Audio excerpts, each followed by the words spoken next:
नमस्कार। आज हम यहाँ पर एनसीईआरटी का क्लास 7 का भूगोल का चैप्टर पढ़ रहे हैं 7, जिसका नाम है रेगिस्तान में जीवन।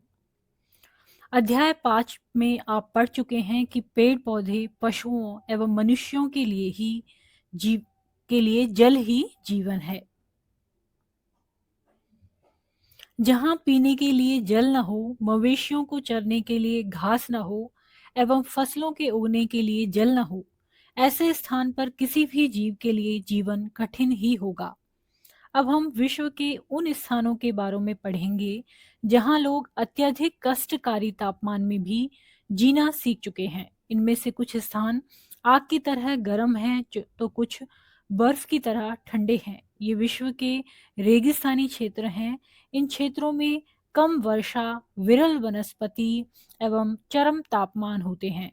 तापमान के आधार पर रेगिस्तान गर्म या ठंडे हो सकते हैं।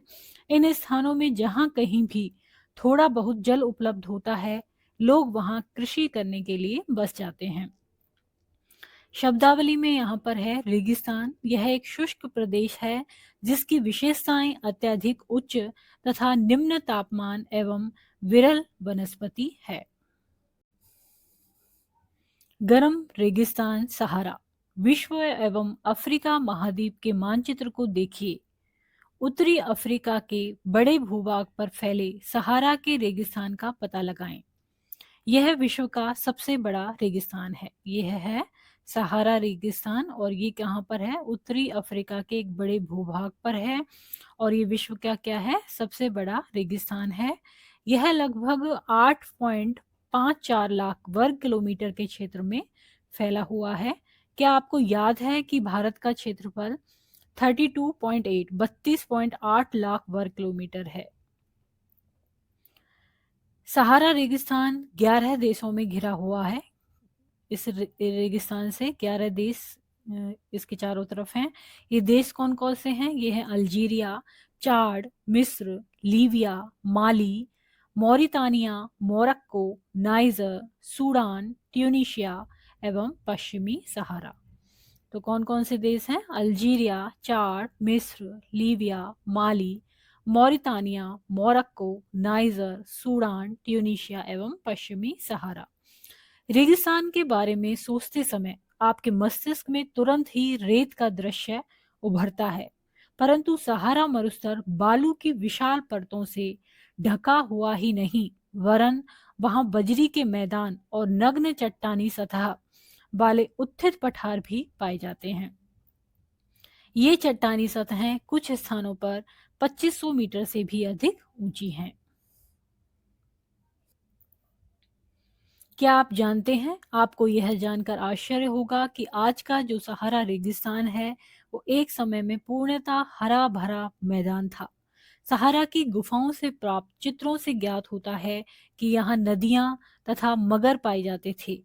हाथी, शेर, जिराफ, शुतुरमुर्ग, भेड़, पशु तथा बकरियां सामान्य जानवर थे, परंतु यहाँ के जलवायु परिवर्तन ने इसे बहुत गर्म व शुष्क प्रदेश में बदल दिया। जलवायु परिवर्तन की वजह से ऐसा हुआ और यहाँ पर ये चित्र दिया हुआ है अफ्रीका में सहारा, अफ्रीका महाद्वीप में सहारा मरुस्थल का। तो ये वाला जो पार्ट है ये सर क्या है? सहारा मरुस्थल है और इसके चारों तरफ के ये देश बताए गए हैं इसमें, लीबिया, अल्जीरिया, चाड, सूडान, नाइजर, ये सब। सहारा रेगिस्तान की जलवायु। सहारा रेगिस्तान की जलवायु अत्यधिक गर्म एवं शुष्क है। यहाँ की वर्षा ऋतु अल्पकाल के लिए होती है, थोड़े समय के लिए होती है वर्षा ऋतु। यहाँ आकाश बादल रहित होते हैं और निर्मल होता है। यहाँ नमी संचय होने की अपेक्षा तेजी से वाष्पित हो जाती है। दिन अविश्वसनीय रूप से गर्म होते हैं। दिन के समय तापमान 50 डिग्री सेल्सियस से ऊपर पहुंच जाता है, जिससे रेत एवं नग्न चट्टानें अत्यधिक गर्म हो जाती हैं। इनके ताप का विकिरण होने से चारों तरफ सब कुछ गर्म हो जाता है। रातें अत्यधिक ठंडी होती हैं तथा तापमान गिरकर हिमांक बिंदु लगभग 0 डिग्री सेल्सियस तक इसमें पहुंच जाता है। क्या आप जानते हैं, सहारा के अल अजीजिया क्षेत्र में जो त्रिपोली लीबिया के दक्षिण भाग में स्थित है, यहाँ का सबसे अधिक तापमान 1922 में 57.7 डिग्री सेल्सियस दर्ज किया गया था। अगला है सहारा का वनस्पति जात एवं प्राणी जात। यहाँ पर कैसे पेड़ पौधे हैं, किस तरह के प्राणी रहते हैं। सहारा रेगिस्तान की वनस्पतियों में कैक्टस, खजूर के पेड़ एवं एकेशिया पाए जाते हैं। यहाँ कुछ स्थानों पर मरुधान, खजूर के पेड़ों से घिरे हरित द्वीप पाए जाते हैं। ऊंट, लक्कड़ भग्गा, सियार, लोमड़ी, बिच्छू, सांपों की विभिन्न जातियां एवं छिपकलियां यहाँ के प्रमुख जीव जंतु हैं। क्या आप जानते हैं, वैज्ञानिकों तो यहाँ से मछलियों के कंकाल भी मिले हैं। तो यहाँ पर पहले जैसा कहा गया था कि हरा भरा था, तो उस वजह से यहाँ पर क्या मिले हैं, मछलियों के कंकाल मिले हैं। ये है सहारा रेगिस्तान में मरुधान। अगला है सहारा रेगिस्तान में लोग। सहारा रेगिस्तान की कष्टकारी जलवायु में विभिन्न समुदायों के लोग निवास करते हैं, जो भिन्न भिन्न क्रियाकलापों में भाग लेते हैं। इनमें बेदुइन एवं तुआरेग भी शामिल हैं। चलवासी जनजाति वाले ये लोग बकरी, भेड़, ऊंट एवं घोड़े जैसे पशुधन को पालते हैं। इन पशुओं से लोगों को दूध मिलता है। इनकी खाल से ये पेटी, जूते, पानी की बोतल बनाने के लिए चमड़ा प्राप्त करते हैं तथा पशुओं के बालों का उपयोग चटाई, कालीन, कपड़े एवं कंबल बनाने के लिए होता है। धूल भरी आंधियों एवं गर्म वायु से बचने के लिए ये लोग भारी वस्त्र पहनते हैं। सहारा में मरुधान एवं मिस्र में नील घाटी लोगों को निवास में मदद करती है। यहाँ जल की उपलब्धता लोगों होने से लोग खजूर के पेड़ उगाते हैं। यहाँ चावल, गेहूं, जौ एवं सेम जैसी फसलें भी उगाई जाती हैं। मिस्र में उगाई जाने वाली कपास पूरे विश्व में प्रसिद्ध है। तेल की खोज संपूर्ण विश्व में अत्यधिक मांग वाले इस उत्पाद का अल्जीरिया, लीबिया एवं मिस्र में होने के कारण सहारा रेगिस्तान में तेजी से परिवर्तन हो रहा है। इस क्षेत्र में प्राप्त अन्य महत्वपूर्ण खनिजों में लोहा, फास्फोरस, मैग्नीज एवं यूरेनियम सम्मिलित हैं। सहारा की सांस्कृतिक जीवन शैली में भी परिवर्तन आ रहा है। आज यहाँ मस्जिदों में ऊंचे कांच की खिड़कियों वाले भवन तथा ऊंटों के प्राचीन मार्ग के स्थान पर सुपर महामार्ग बन गए हैं। नमक के व्यापार में ऊंटों का स्थान ट्रक ले रहे हैं। तुआरेग लोग विदेशी पर्यटकों के लिए मार्गदर्शक का काम कर रहे हैं। आज अनेक चलवासी जनजाति के लोग शहरी जीवन की ओर जा रहे हैं, जहां वे तेल एवं गैस के कार्यों में नौकरी ढूंढते हैं। क्या आप जानते हैं, जब रेत को पवन उड़ा ले जाती है तो वहां गर्त बन जाता है, गड्ढा बन जाता है।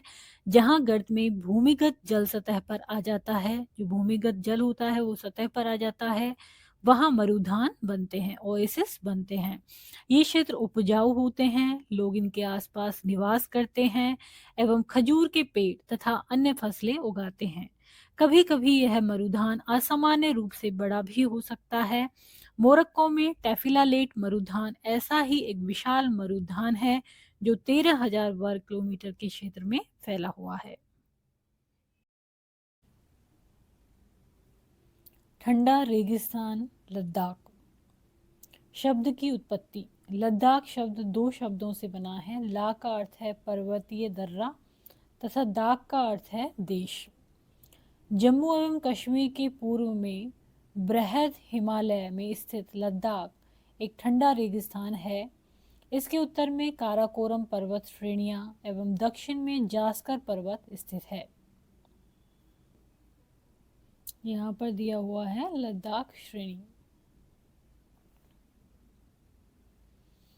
लद्दाख से होकर अनेक नदियां बहती हैं, जिनमें सिंधु नदी प्रमुख है। ये नदियां गहरी घाटियों एवं महाखड्ड गॉर्ड्स का निर्माण करती हैं। लद्दाख में अनेक हिमानियां हैं, जैसे गैंगरी हिमानी। लद्दाख की ऊंचाई कारगिल में लगभग 3,000 मीटर से लेकर काराकोरम में 8,000 मीटर से भी अधिक पाई जाती है। अधिक ऊंचाई के कारण यहाँ की जलवायु अत्यधिक शीतल एवं शुष्क होती है। इस ऊंचाई पर वायु परत पतली होती है। जिससे सूर्य की गर्मी की अत्यधिक तीव्रता महसूस होती है। ग्रीष्म ऋतु में दिन का तापमान 0 डिग्री सेल्सियस से कुछ ही अधिक होता है एवं रात में तापमान शून्य से -30 डिग्री सेल्सियस से नीचे चला जाता है। शीत ऋतु में यह बर्फीला ठंडा हो जाता है। तापमान लगभग हर समय -40 डिग्री सेल्सियस से नीचे ही रहता है। चूँकि यह हिमालय के वृष्टि छाया क्षेत्र में स्थित है, अतः यहाँ वर्षा बहुत ही कम होती है। मुश्किल से 10 सेंटीमीटर प्रति वर्ष वह क्षेत्र बर्फीली हवाओं एवं तेज जलाने वाले सूर्य ताप का अनुभव करता है। यह जानकर आपको आश्चर्य होगा कि यदि आप सूर्य की धूप में इस तरह बैठें कि आपके पैर छाया में हों, तो आप एक साथ एक समय पर ही ऊष्माघात एवं तुषार उपघात से ग्रसित हो सकते हैं। क्या आप जानते हैं लद्दाख को खा पा चान भी कहते हैं? इसका अर्थ होता है हिम भूमि। लद्दाख की वनस्पति जात एवं प्राणी जात। यहाँ उच्च शुष्कता के कारण वनस्पति विरल है। यहाँ जानवरों के चरने के लिए कहीं कहीं पर ही घास एवं छोटी झाड़ियाँ मिलती हैं। घाटी में शरपत, विलो एवं पॉपुलर के उपवन देखे जा सकते हैं। ग्रीष्म ऋतु में सेब, खुबानी एवं अखरोट जैसे पेड़ पल्लवित होते हैं। लद्दाख में पक्षियों की विभिन्न प्रजातियां नजर आती हैं। इनमें रॉबिन, रेड स्टार्ट, तिब्बती स्नोकॉक, रेवन एवं हूप यहाँ पाए जाने वाले सामान्य पक्षी हैं। इनमें से कुछ प्रवासी पक्षी हैं। लद्दाख के पशुओं में जंगली बकरी, जंगली भेड़, याक एवं विशेष प्रकार के कुत्ते आदि पाए जाते हैं। इन पशुओं को दूध, मांस एवं खाल प्राप्त करने के लिए पाला जाता है। याक के दूध का उपयोग पनीर एवं मक्खन बनाने के लिए होता है। भेड़ एवं बकरी के बालों का उपयोग ऊनी वस्त्र बनाने के लिए किया जाता है। चीरू या तिब्बती एंटीलोप एक विलुप्त प्राय जीव है। इसका शिकार शाहतूश नामक इसके ऊन के लिए होता है, जो वजन में हल्का एवं अत्यधिक गर्म होता है। क्रिकेट का सबसे अच्छा बल्ला शरपत, विलो पेड़ की लकड़ी से बनाया जाता है। लद्दाख के लोग। क्या आप लद्दाख एवं तिब्बत तथा मध्य एशिया के निवासियों के बीच कोई समानता पाते हैं? यहाँ के अधिकांश लोग या तो मुसलमान हैं या बौद्ध। वास्तव में लद्दाख क्षेत्र में अनेक बौद्ध मठ अपने परंपरागत गोंपा के साथ स्थित है। कुछ प्रसिद्ध मठ हैं हेमिस, थिक्से, शे एवं लामा युरु। ग्रीष्म ऋतु में यहाँ के निवासी जौ, आलू, मटर, सेम एवं शलजम की खेती करते हैं। शीत ऋतु में जलवायु इतनी कष्टकारी होती है कि लोग धार्मिक अनुष्ठानों एवं उत्सवों में अपने आप को व्यस्त रखते हैं। यहाँ की महिलाएं अत्यधिक परिश्रमी होती हैं। वे केवल घर एवं खेतों में ही काम नहीं करती, बल्कि छोटे व्यवसाय एवं दुकानें भी संभालती हैं। लद्दाख की राजधानी लेह सड़क एवं वायु मार्ग द्वारा भली भांति जुड़ी हुई है। राष्ट्रीय राजमार्ग 1A लेह को जोजिला दर्रा होते हुए कश्मीर घाटी से जोड़ता है। क्या आप हिमालय के कुछ अन्य दर्रों के बारे में बता सकते हैं? ये यहाँ पर दिखाया गया है थिक्से मठ। क्या आप जानते हैं मनाली लेह राजमार्ग 4 दर्रों से गुजरता है? ये हैं रोहतांगला, बारालाचाला, लुनगालाचाला एवं टंगलंगला। यह राजमार्ग केवल जुलाई से सितंबर के बीच खुलता है, जब बर्फ को मार्ग से हटा दिया जाता है। यहाँ पर है ये बारालाचाला। यहाँ का मुख्य क्रियाकलाप पर्यटन है। देश विदेश में अनेक पर्यटक यहाँ पर्यटन के लिए आते हैं। गोंपा दर्शन, घास के मैदानों व हिमनदों की सैर एवं उत्सवों तथा अनुष्ठानों को देखना यहाँ के प्रमुख आकर्षण हैं। यहाँ के प्रमुख पर्यटक आकर्षण हैं। आधुनिकीकरण के फलस्वरूप यहाँ के जनजीवन में परिवर्तन आ रहा है, लेकिन लद्दाख के लोगों ने शताब्दियों से प्रकृति के साथ समन्वय एवं संतुलन करना सीखा है। जल एवं ईंधन से जैसे संसाधनों की कमी के कारण ये आवश्यकता अनुसार एवं मितव्ययता से ही इनका उपयोग करते हैं और कुछ भी व्यर्थ नहीं करते। यहाँ पर दिखाया गया है पारंपरिक वेशभूषा में लद्दाखी महिलाएं।